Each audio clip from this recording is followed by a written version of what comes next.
ప్రభుత్వం సప్లై చేసి 30,000 మంది తల్లులకు కొడుకులు చనిపోయినారు, భార్యకు మొగుడు చనిపోయినాడు, తల్లి చెల్లికి తమ్ముడు అన్న చనిపోయినారు. ఈ రోజు మళ్ళా ఇప్పుడు మాట్లాడుతున్నారు వైసీపీ నాయకులు. తప్పు చేసింది కాక ఏదో వాళ్ళపైన అక్రమంగా కేసులు పెడతా ఉంది రాష్ట్ర ప్రభుత్వం అని చెప్పి ఊరికే ప్రచారం చేసుకుంటున్నారు. 30,000 మంది చనిపోయినారు 5 సంవత్సరాల్లో. రాష్ట్రం అంతా కూడా కల్తీ మద్యం తాగి ఆ డబ్బులే మన ఓట్ల కోసం అని చెప్పి ఎలక్షన్లో ఖర్చు పెట్టింది. మన నియోజకవర్గంలో కూడా 95 కోట్లు ఖర్చు పెట్టారు లిక్కర్ డబ్బు. అది కూడా లెక్కలు వస్తాయి. అది కూడా ఎక్కడి నుంచి వచ్చింది, ఎక్కడ ఉన్నాయి, ఫోటోలు కూడా ఉండింది రాష్ట్ర ప్రభుత్వం దగ్గర. తిరుపతిలో ఎక్కడ పెట్టారు, మదనపల్లి ఎక్కడ పెట్టారు, పీజాలు ఎక్కడ పెట్టారు, చిన్నగొట్టిగల్లో యూరింట్లో పెట్టారు, అది కూడా గవర్నమెంట్ దగ్గర లెక్కలు ఉన్నాయి. సో ఒకటి అన్నీ వస్తాయి. ఆ రోజు మన పైన కేసులు పెట్టి 145 మంది పైన కేసులు పెట్టి అందరినీ ఇబ్బంది పెట్టింది. అప్పుడు ఎంతో ఇబ్బంది పెట్టింది మమ్మల్ని అందరినీ. ఆ రోజు మా ఇంట్లో మహిళలు, మా భార్య కానీ, తల్లి చెల్లెలు కానీ, మా అన్న కానీ, మా తమ్ముడు కానీ అనేది భేదం లేక అందరి పైన కేసులు పెట్టి ఆ రోజు మా భార్య, కోడలు, కూతురు, కొడుకు పల్లెలకు పోయి విచారించి ఏ ఇబ్బంది లేకుండా మనం ధైర్యం చెప్పి మనం ఎదుర్కోవటం జరిగింది ఆ రోజు. అప్పుడు 6 కేసులు పెట్టిందేమో సక్రమం. ఇప్పుడు వైసీపీ నాయకుల పైన కేసులు పెడితే మనలో ఇది తప్పు. అప్పుడు ఏం తప్పు చేశామని చెప్పి మనం 145 మంది పైన కేసులు పెట్టారు చెప్పండి మీరే. అక్రమ కేసులు. ఈ రోజు రాష్ట్రం అంతా కూడా భూదందాలు ఆ రోజు చేసింది. లిక్కర్ వ్యాపారము, ఏది ఇసుక, మట్టి ఒక్కటి వదిలేదో చెప్పండి వైసీపీ నాయకులు. మనము ప్రజలు ఓటేసిండేది మనకు ప్రజలకు సేవ చేసేదానికి. ఒక గుర్తు పెట్టుకోండి. ఊరోళ్ళు భూమి కొట్టేద్దామా, ఇసుక తోలేద్దామా, మట్టి తోలేద్దామా, ఎంఆర్ ఆఫీసులో భూములు వేరే వాళ్ళ పేరుతో మనం రికార్డు చేయాలి మార్చుకుందామా అనే ధోరణి మన నాయకులు ఉండకూడదు. ఎప్పుడు మనకు కూడా అలా తేడా ఉండదు.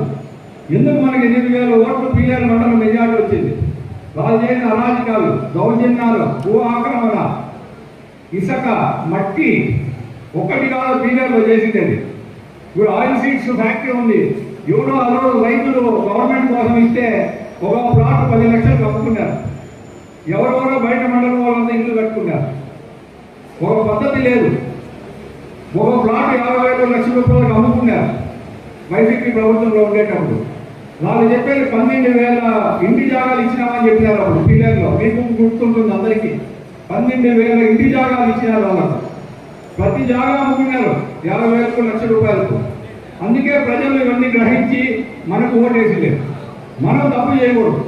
మనం లీగల్గా ఏదన్నా ఇంటి జాగా కావాలంటే లీగల్గా చేసుకోవాలా, పద్ధతిగా చేసుకోవాలి. కానీ మనం కూడా రావాలగా ఊరోళ్ళ భూముల దగ్గరికి పోయి ఆక్రమించుకొని దౌర్జన్యాలు చేసి ఊరోళ్ళు గుణాతం వేసుకుంటే అది పెరుక్కొని అట్లా పనులు మన నాయకులు కానీ కార్యకర్త కానీ చేయకూడదు. వాస్తవంగా చెప్తున్నా. మనకు తేడా ఉండదు. మనం ఏదన్నా చేసుకోవాలంటే లీగల్గా చేసుకుందాం. 10 దినాలు లేట్ కావచ్చు అంతే. పద్ధతి ప్రకారం చేస్తున్నాం. ఈరోజు రాష్ట్రం అంతా కూడా వైసీపీ నాయకులు పనికిరాని పనులు చేసి ఈరోజు కేసులు పెట్టించుకొని ఈరోజు అనుభవిస్తా ఉన్నారంతా. ఎందుకే ఎప్పుడు కానీ తప్పు చేయడం పైన కేసులు పెట్టకూడదు. వైసీపీ ప్రభుత్వంలో మన అందరి పైన కేసులు పెట్టి అరాజకాలు చేసి ఈరోజు ఏమైంది? లాస్ట్ దేవుడు అనేవాడు ఉన్నాడు. దేవుడు జగన్మోహన్ రెడ్డి ఒకటికే కాదు దేవుడు ఉండేది. ఆయన చెప్తా ఉంటాడు కదా దేవుడు అనేవాడు ఉన్నాడని. మనకు దేవుడు ఉన్నాడు. ఆయన ఒకటికైనా దేవుడు ఉండేది. ఈరోజు దేవుడే చూపిస్తా ఉన్నాడు. ఆయన దేవుడు కావచ్చు, మన దేవుడు కావచ్చు. దేవుడు అందరూ ఒకటే ఫైనల్గా. కాబట్టి ఈరోజు అనుభవిస్తా ఉన్నాం. ఈరోజు స్వాతంత్ర సమర యోధులాగా ఏదో దేశం కోసం పోరాడి జైలుకు పోయినట్టు చెప్తుంటున్నారు వైసీపీ నాయకులు. రాష్ట్రం అంతా కూడా సిగ్గుచేటు నేను చెప్తున్నా. ఈరోజు ఏ మంచి పని చేసి జైలుకు పోతుందని చెప్పండి. రాష్ట్రం అంతా అన్ని తప్పుడు పనులు. ఏ జిల్లా అయినా నేర్చుకోండి. టీవీలో చూస్తున్నారు మీరు. నోట్ల కట్టలు ఎంచుతా ఉన్నారు లైవ్. అది ఉడికే శాంపుల్ మట్టుకే. ఇంకా చాలా ఫోటోలు ఉన్నాయి, చాలా ఉన్నాయి. ఇంకా ఎవరో జాతకాలు ఏమో వస్తాయో వారం ఒకటి వస్తుందేమో ఈ లెక్కన. అన్ని ఫోటోలు ఉన్నాయి.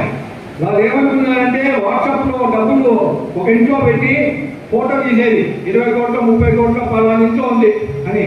అది మళ్ళీ ఇంకోరికి పంపించేది. ఇట్లా డబ్బు పలానా అని పెట్టాము. మళ్ళీ చేరిందా మళ్ళీ పంపించేది. మీకు డబ్బు చేరిందా లేదని డబ్బు పంపించేది. మళ్ళీ అన్నీ వచ్చేసాయి. 70 ఫోటోలు ఉన్నాయంటే ఇంకా ఎవరో చెప్తా ఉంటుంది నాకు ఎంతమంది నిజమో. ఆ 70 ఫోటోలు ఈ ఎవరెవరి ఇళ్ళలో డబ్బు ఉందో కూడా బయట వస్తుంది. కాబట్టి